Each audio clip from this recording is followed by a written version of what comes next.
Okay guys, so as you know, I told you I had a little something planned here that I've been holding back on you for a while. And so I told you I was building this canopy to go up over the smoker. Well, I've got the frame for that canopy done now, and so what I'm going to do is to kind of get turned around here. Let me show you what I've got going on. I'm not done with the canopy. I've got the basic canopy, the part that goes over the smoker, done, but I've got a little something more to go with it, and that's what I'm going to get ready to show you how I'm going to go about this. So let me get turned around. Okay guys, so like I told you the other day, I think I ran out of battery, and I got this flat steel welded on here. Now you'll see a bow in this, and it is definitely there. And that was caused by, if you can look down the one, not this piece of 1 inch, but the 1 inch underneath the ribs there. It actually has a bow in it. That was caused by the welding of the ribs to the 1 inch box there. And I don't know, I might have to live with that. I don't know if I can get it out of there or not. Well, I may end up trying, but I don't know for sure I'll be able to get it handled. But then after I ran out of battery, I began working on a hinge here on this, and another one down here at the other end. You see there. So what this hinge is going to do, you see this other piece of 1 inch square tubing that we've got here, and I've got to get this welded to the square tubing there. I'm going to cut it flush here. And so what that's going to allow me to do, over here on the smoker itself, where the ladder's leaning up against, is where my platform folds down. Well, what I'm going to do, I'm going to have a folding part of the canopy here that will be able to swing up and out to cover the main portion of the stand there, the work stand, and so that will give me some shade up underneath there, that I'll be able to work up underneath that on the smoker, and help give me a little break on the sun too. So that's what this is about. And so what I'm going to do, what I'm getting ready to do, I'm going to start cutting some steel. I need 2 of these longer pieces, one for the top and what, not technically the bottom, but what allows it to fold out like this. Then I need 5 ribs, just like I've got 5 ribs for the top. I'm going to have 5 ribs for the swing out too. And then so that's what I'm working on. So I'm going to be doing some cutting to start with. Get these 2 longer pieces cut, get my outer ends, ribs, whatever you want to call it, get those cut. Those are going to be 2 inches, cut 2 inches longer than the inner ones, simply because they're going to be mitered on the corners like I've done on all my other framing. So that's what I'm up to get started. So follow along.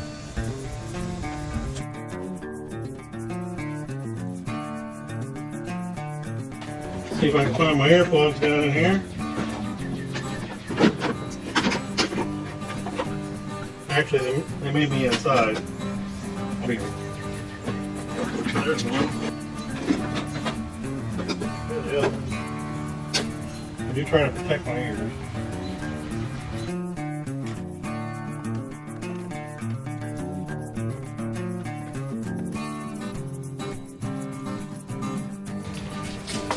Measure twice and cut once.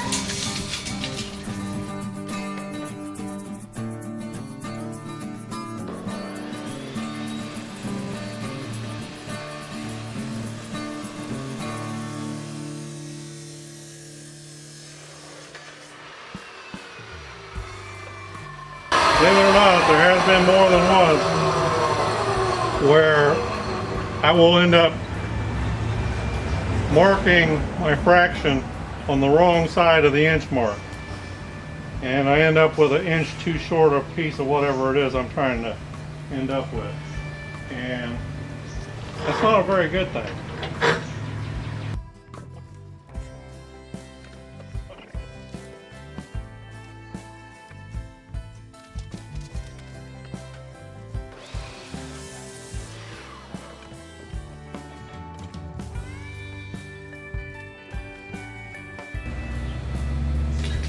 Once this thing is full flipped out, it should more than cover the work stand over there.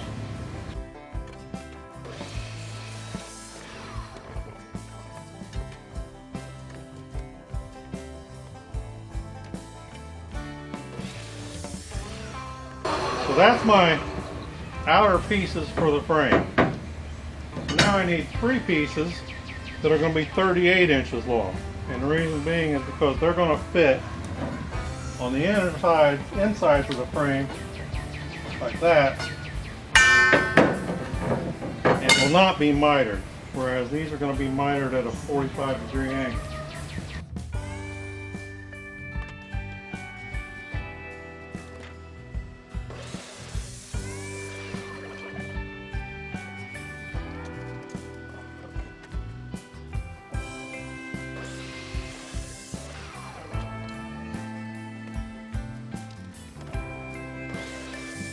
So that takes care of that.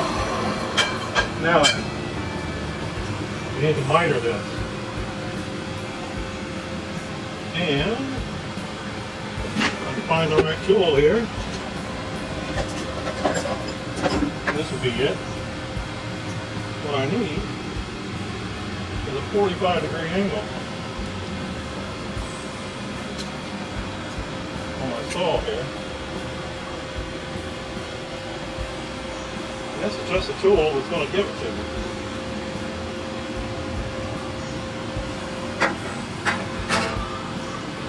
Now my saw has a nice little guide here with a protractor on it, while I'm just you wouldn't have to trust me when I tell you it is not very accurate. Which I kind of learned the hard way.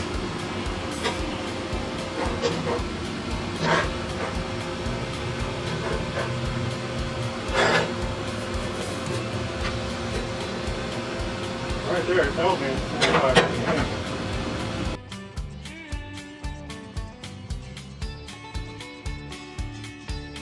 Another thing that I can use to check this, if you don't have one of these kind of protractors, is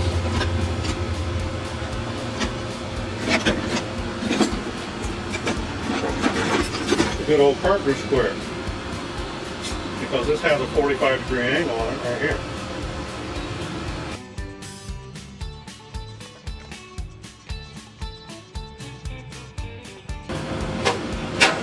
Fence tightened down. Now then, I might have to move this out of my way. Because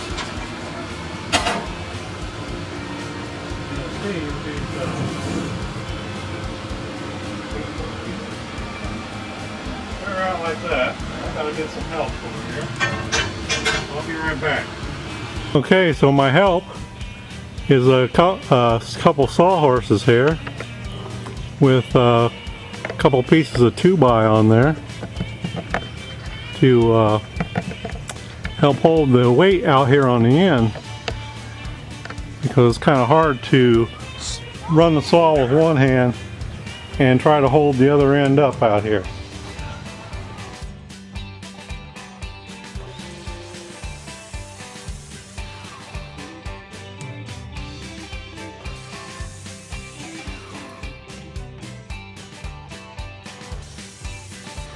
I have messed up more than once and cut this second miter joint on the wrong side of the steel, and kind of makes you feel stupid.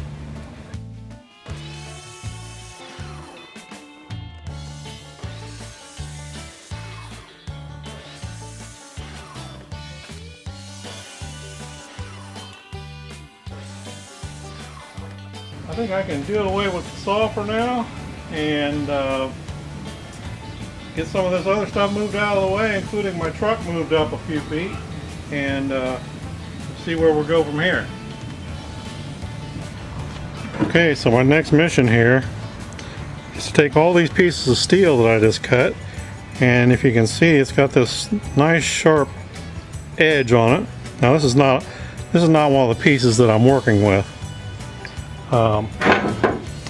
However, this is, and you can see here that it's got that nice sharp edge on there. I need to knock them down with the grinder here and kind of put a little bevel in there for my welding.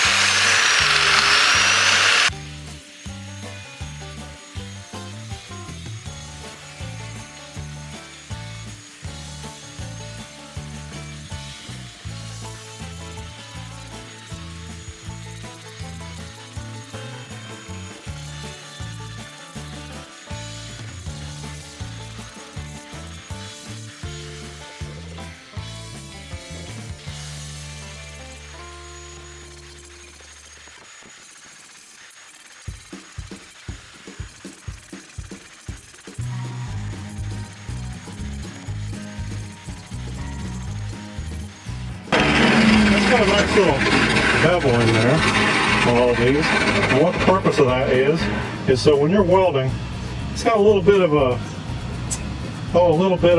divot there to fill with the weld, and this helps make for a stronger weld.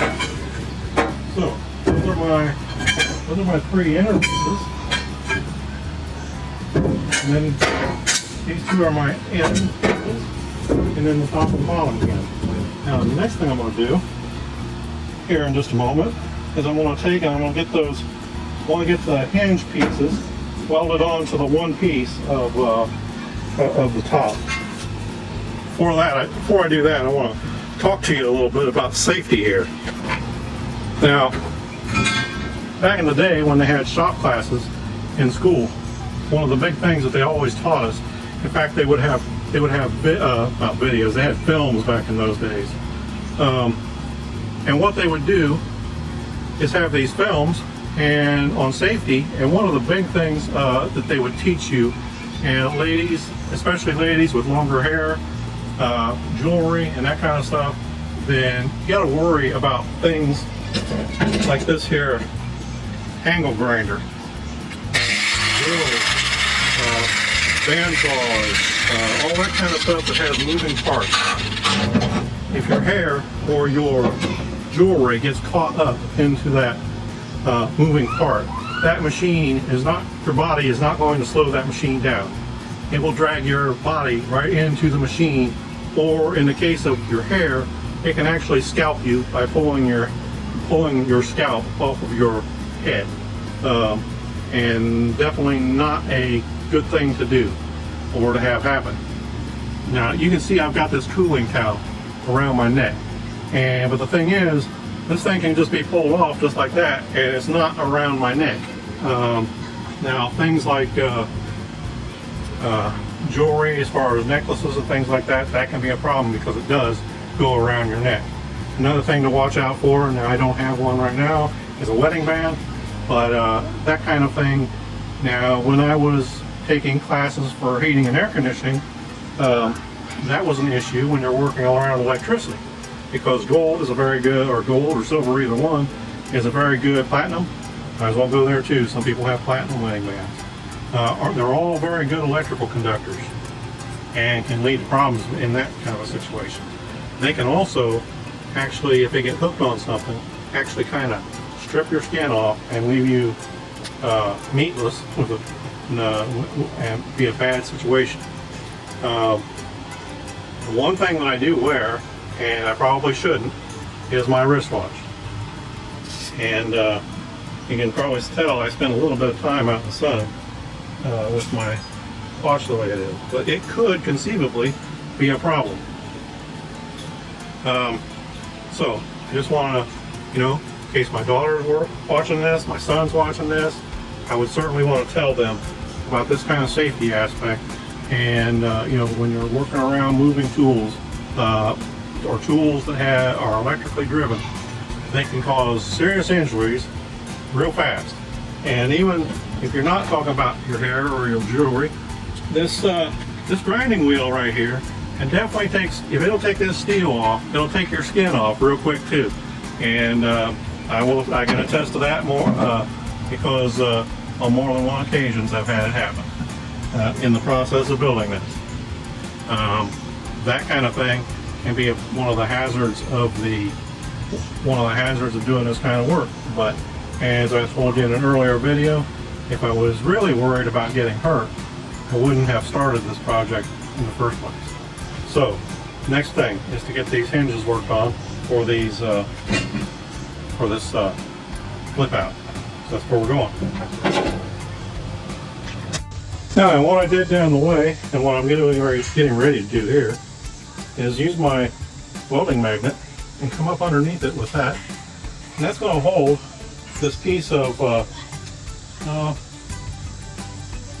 steel tubing right there in exactly the right place and at the right angle and everything. So when I weld this, it's going to be welded to the the top piece of the swing out. I had to make sure that I get my bevel or my miter facing in the right direction, because I'm going to have pieces that go straight down like that will end up being able to swing up like this. And so now I'm going to making sure I get this in the right place, because once I weld it, it's not coming back off there without serious work and the risk of screwing something up.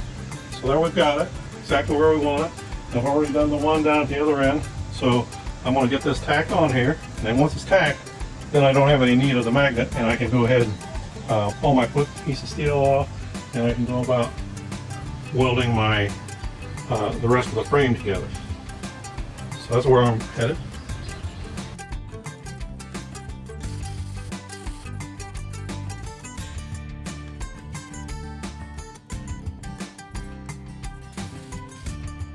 There.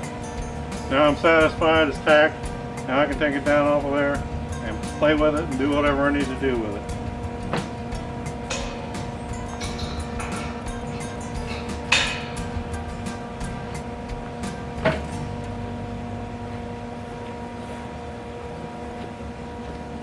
Always got to be careful with this stuff right after you weld it on it though, because trust me, it does get hot. In fact, I can feel it. There's heat in that pin right there. Okay, so I used my OSB and my welder there. I used the OSB to get my nice 90-degree angles here, like I showed you in one of my earlier videos. And I got these tacked on the corner. I'm going to go ahead and hit this, the bottom side of this one hinge real quick.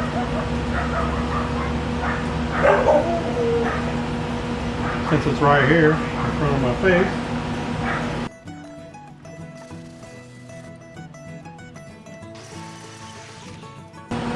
Now then, I got these tacked. I got nothing done on the other end yet, so I'm going to get this thing turned around, and we're going to do the same thing to the other end before we actually finish weld those corner joints. Okay, so I got it all lined up the way I wanted, I think. Ready to start tacking on it.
back up the ground.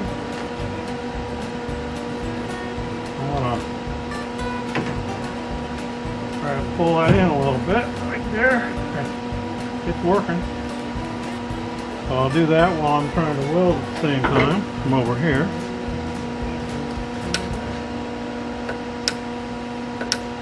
A lot harder the more joints you got, or the more tacks you got in it.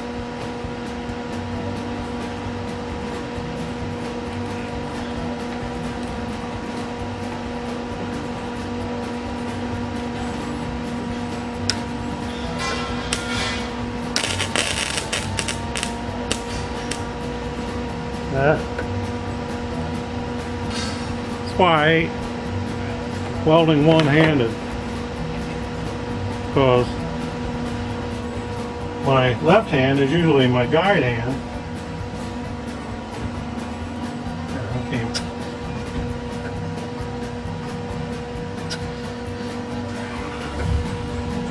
Or my steadying hand, my guide hand, while the other, well, my right hand is actually my movement hand.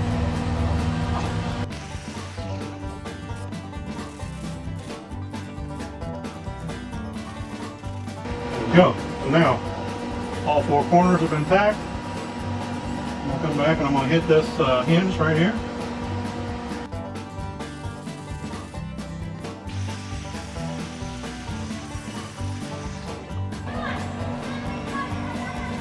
Okay, so I got my center. So now I'm going to go ahead and tack that in. And I'll work on each side here.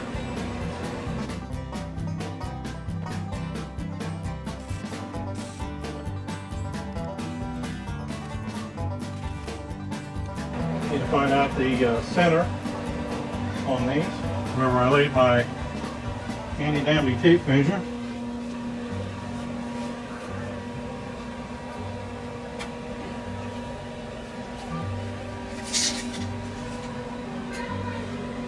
So 48 and an 8. So that'd be 24 and a 16.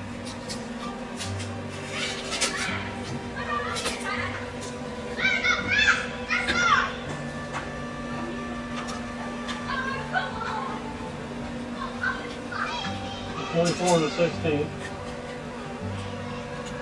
My center. Gets kind of tough sometimes. Just one hand, two hands.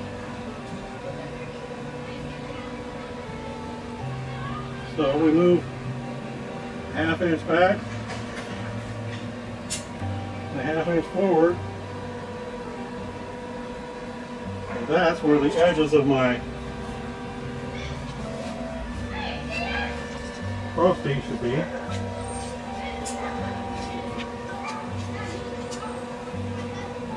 That's 24 and an 8 as well, or 48 and an 8, I'm sorry. So 24 and a 16.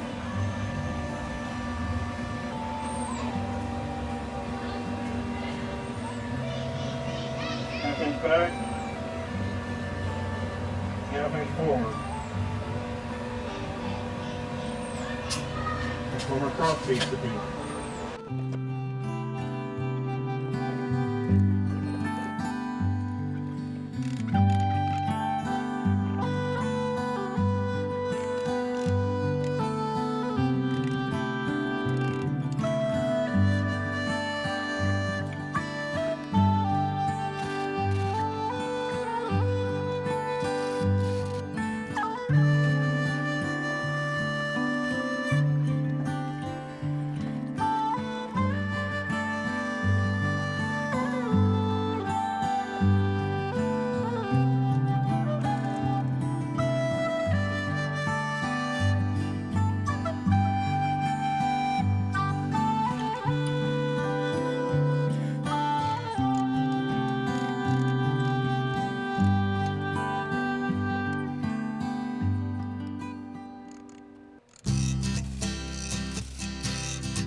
Okay. Attack. Now I'm just going to go around and weld all these in. So I'm going to stop it for now. And I'll hit you back when I get done with it. Okay guys, so here we are. It's all on there. I got my centerpieces all welded in. Now, and what's the next part of this project? So here's this. Works just as I planned it. So now what? Next part is I gotta weld another piece of this pipe on here, in the center here, and then I gotta weld a catch down here. And I'm gonna use a piece of half-inch round stock, round bar, and I'm gonna have it so it's gonna have to have a support there to keep this in the upright position when to be used. So that's the next part of that. And once that's done, the next part, the last part of the frame is to paint it. So once it's painted, then I can put the aluminum on top of it afterwards. But the paint head needs to go on before the aluminum. We're just going to leave a good place to rust up underneath there. So that's where we're going with it. So tomorrow, that's my plan, is to work on these support braces and start sanding and painting as I go. So there we go, and I'll keep up with you. Thanks for watching. Okay guys, it's going to give you a little better idea. I've got it propped up right now from the middle rather than where it's supposed to be on the ends, but it's up there and out. And now